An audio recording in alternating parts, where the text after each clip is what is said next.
My name is Chris Benjamin. I'm the managing editor of Atlantic Books Today magazine, and I'm here today with Sylvia Parris-Drummond, who is the CEO of the Delmore Daye Learning Institute. They are one of the member publishers of the Atlantic Publishers Marketing Association. And we're here to talk a bit about a campaign that we're doing right now called Voices. And in this case, we're really focusing on African Nova Scotian and Black voices well, really across the Maritimes. Sylvia, welcome, and thanks for talking to me today. Oh, thanks for the invitation. Yeah, I'm looking forward to a conversation that gives us a chance to think about and share the concepts that often come out in first-person voice Black stories, African Nova Scotian stories. So yeah, thank you. Wonderful. And we're very much looking forward to highlighting and amplifying some of those voices. Sylvia, I wonder if we could start with your personal story. If you could tell me a bit about your journey you're a teacher, you were a longtime teacher in the education field, about that journey, both as a learner, educator, and now someone in the publishing business as well as the nonprofit world. Can you talk a bit about that? Yeah, thank you. Thanks. Yes, I taught in some rural communities in Nova Scotia for a number of years, about 18 years. And I grew up in Mulgrave, Guysborough County. And for folks maybe to situate that a bit geographically, that if you're in Nova Scotia and you're driving towards Cape Breton, before you went over the causeway, you would turn right and you go into my home community. Beautiful home community, small. I'm blessed to be from a large family biologically, I guess they say, but also kinship family. So there was, I was the youngest of 15 children in my family.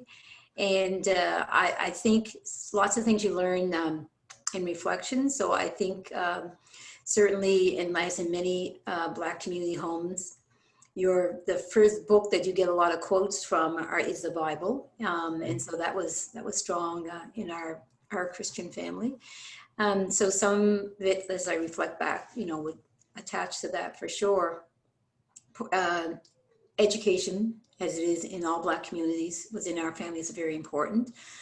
We knew what that could offer to us in terms of opportunity. Unfortunately, we didn't know how much we were missing in terms of knowing our story and hearing our story in the public school systems then and now, unfortunately, but we all did value education. So I worked teaching. I worked at what was then would have been known as school board level. So I had a chance to work with board level leaders and try to influence some of the curriculum. And then was able to come here to Halifax and work in provincial government, many years in the Department of Education, now known as Education and Early Childhood Development, but in government departments as well, for example, Justice. So so the experience of working kind of in the most direct way possible with learners, and in another important way in terms of policy work, is kind of the experience for me that I've been able to bring to this work here at the Institute. Right? And of course, the research piece is one of the really important unique components that we bring as well, because now we can combine those aspects of knowledge, the research, the importance of education resources, and the importance of policy change. So all of those are kind of swirling around in terms of the work. And the publishing arm of us, as you talked about in our beginning, is a really, really pivotal piece for us. Everything we do is from an Africentric perspective. And so our Africentric education resources, our Africentric research, and the publishing process as well as the content is Africentric. So if I just might say a little bit about Afrocentricity. That would be wonderful. So we who live and work through it in this world talk about it as a way of being. Now that's a bit of a challenge for folks because you're looking for something about, yeah, but what is it like in kind of concreteness? And so I would say to that question, it's a centeredness. So we think about, we plan, and we do from being centered on African Nova Scotian experiences, Black community experiences. And then that is a guide for us, as well as a way to kind of critique, friendly critique, maybe I'll say it that way, and plan. So this, for our conversation around books and storytelling, for our kind of early knowing, storytelling is oral, right? And so we know that, and we know the importance of relationships in that. So what we're conscious of, and I think I would step up and say proud to be, is taking that aspect, the oral and the relational, and translating that into the stories and the information that we share in the books that we develop. And so what's important about that, there's a whole bunch of things, but the few that I'll focus on that are important about that is the relationship piece. So making space for a community to have agency, to have their own voice, for it to be their story, right?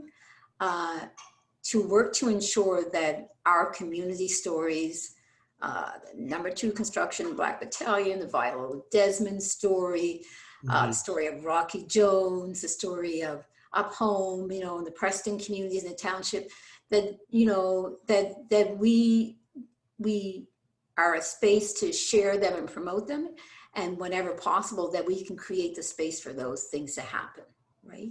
Right. You know, and so that goes to the kind of centeredness. And then the other aspect of Africentricity, which is about communal strength. And so when we know our full stories, and when we, as in our own communities, but the Nova Scotians across the Maritimes as well, know the factual things that happened, and you have easy access to that in the public school system, in our communities and communities broadly, those are really important pieces about valuing the various worldviews that show up. And as I said, so we're Afrocentricity, so it's African-centered worldviews, right? But so one of the beauty pieces about Afrocentricity, while it comes from a focus perspective, it is not in competition or exclusionary in its approach. It's just focused in its approach. Yeah, and one of the early things you said there that really stayed with me was how you missed the opportunity to kind of learn your own story in school. And that's something I think like white children didn't have to experience. We got probably more than of our own story that we wanted as children. But that anything other than the European perspective doesn't tend to get taught nearly to the same extent, if at all, in public schools, or certainly wasn't when I was young. Can you talk a bit about that and how Afrocentricity kind of deals with that, and the importance of putting African and Black stories, making them more prominent and bringing them to the fore? For sure. I mean, I would like to share with folks a bit of a personal story. So my ancestor roots in terms of being historically connected is with the Black Loyalists. And so being able to know the contributions, the hurts, yet the resistance in terms of that wave of folks coming here, and in the injustices that caused them to come here, those are important concepts for us to be able to know in communities. And the younger that I can have access to that, the better, because that also has an impact on my pride and self-identity. And one story that I like to say out loud is about the number 2 construction, the Black Battalion. So I'm somewhere in university, still many years ago, mind you, but somewhere in university. But I'm hearing that story about the #2 Construction Black Battalion and its contributions to the success of the war, and as the saying goes, they had to fight to fight. So that it was called the white man's war and all of those things, So I'm learning that basically through my own kind of energy at that time. And I'm realizing, my father was in that battalion, right? And so how wonderful would that have been for myself in my school age years to be able to come home and to talk to him about that and ask him about that experiences. And I would have been able to have that learning if that was something deemed as important to have in the public school system at the time. So when I talk about being able to come at things from a centeredness, it's really important for us to have in our particular resource book that's used in the high schools with the African Canadian Studies course, for example, also available for use in other ways within the school system, but in those classes that are meant to be a redress in terms of the lack of focus on that contribution and that learning. So to have that now in that resource book, and so to know that you turn to circa page 333, and you're going to see the information about the battalion, right? And you're going to know so I'm going to know personally my story, of course, with pride. Our community is going to know that story. The broader communities know that story, and those other stories that are contributing in terms of the war, because now it's seen as a very important component, say in Canadian history. It should be viewed as talking about what happened in the war, right? Absolutely. So we're talking about it from a community understanding, culture, heritage, contribution perspective, but you're also talking about it from, if you were looking at a timeline and talking about what happened in that timeline, you would need to be, in order to be having a real full conversation and giving the best lesson possible, if you will, you need to be talking, about that. And so in that particular resource that, talks about African Nova Scotian contributions and also broader aspects, that's really important. The other way of approach, I guess, that we try to emphasize here is that aspect about we can be the primary or the main example of something without the beginning piece being, oh, we want to have a little diversity in here, right? Yeah. And so what we've been able to do in collaboration with the Department of Education, which is a strong partner, not just in the public school resources that we develop, but also in the community resources that we develop. We have the ABCs of Viola Desmond. And the ABCs of Viola Desmond, now recently available, l'alphabet de Viola Desmond, so en français aussi. We have a starting place that is about the learners in the grade 3, helping them to improve their reading skills. Right. Right? And while they're using this particular resource to improve those skills, they're learning about the story of a social justice woman, of a woman who had such courage on her own to stand up, of an entrepreneur for women, a Black entrepreneur in that time. So they're learning all of those pieces of information, but with their starting base is to increase their reading skills. Right. And how what has been your experience working with schools or with education departments in terms of what has been their reception to these materials? The teachers are really hungry for these materials, right? And so we have tried to be very responsive to what's been asked of us to try to come up with and to develop, and to also propose to folks, have you thought about this or have you thought about that, right? And we've really seen the community, teachers still as well, but also the broader community really take note of those resources and identify what is needed during this time of trying to be responsive to our social justice movement of Black Lives Matter, right? Yeah. So that is, so there's definitely a willingness, a desire, and energy to be to have access to information. And when I was going to say the word, and I'll finish the word, easy access, to have easy access to information in the same way that we would try to do in the public school system with other subjects. You don't have to go, looking around and digging around for it yourself. It should be able to be there on order in the same way the other important pieces are. And so we keep working with the government structures to ensure that the resourcing and the availability is there for that, so that these amazing teachers who are out there doing this great work have a place to go to. They can certainly come directly to us for the resources we have, but within the structure as well.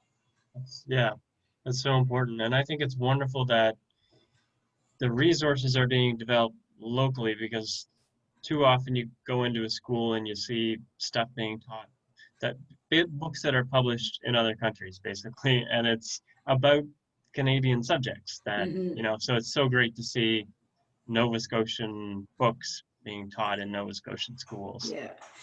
Chris, one thing that I'm sure is still continuing from the days when I was actively teaching in the school system, is this desire to have students see themselves and the resources. And in seeing themselves in the resources, see opportunities for them to enhance and or create their own learning.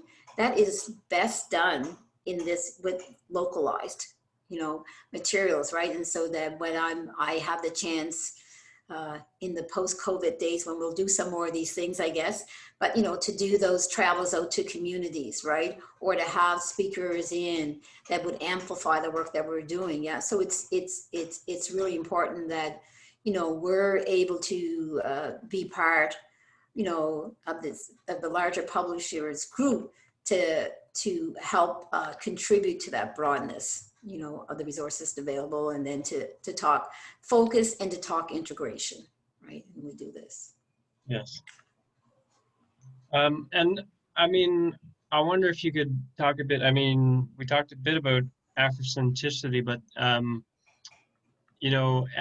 also really keyed in on the thing you said about an oral culture and kind of translating that to the written form. And that's, I imagine, a very complex process, but a very important one to keep Africentric culture kind of flourishing and instilling pride in students who need it, and also educating non-Black students about communities other than their own. Can you talk a bit more about that process and the importance of books in all this? Yeah, it's really keeping to the focus of a person's voice being able to be heard through the story, right? And so in that translating it and taking that oral sharing and putting that into print, into text, it's just being really mindful about, you want that tone, right? You want the nuances that give you the sense about the person and the geographic location, if that's important, to be able to be read into that story as well. And so for us, again, I'm proud that we have the practice of doing that, right? We have resources that have focused on community storytelling, right?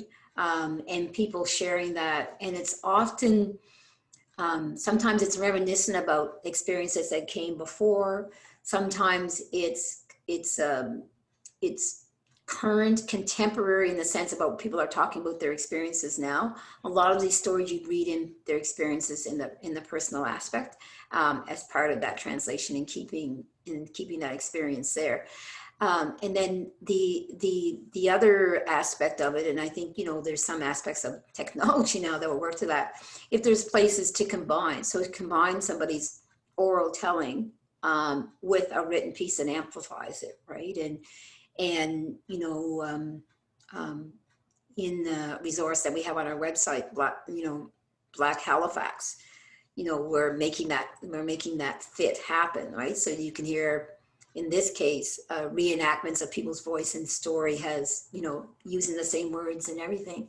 And then, you know, some digital resources to help with making that into an education piece. And the other aspect that I think is important that connects with the oral telling and the relational piece is the valuing of the community has fully engaged in the support of the learning, right? Mm. And so when we talk about that, the phraseology that it takes a village, right? You know, very mindful of that in what we do here, particularly around our research. All of our research is always done with community. But that there needs to be a space for people to, across the ages, you know, be able to become engaged in whatever way that kind of makes sense, whether it's I said, reminiscent storytelling that we capture in print, or that's oral, or that it's an opportunity for intergenerational learning. Those are all kind of pride builder piece and cultural community acknowledgement. Yeah, and it's an interesting time in that we see publishers moving more and more digital. We've written about this in the magazine, and videos in addition to books, but other forms of storytelling are actually increasing in prominence. I mean, maybe they're just catching up to the oral cultures now, but there's more yeah. Audio books and whatnot.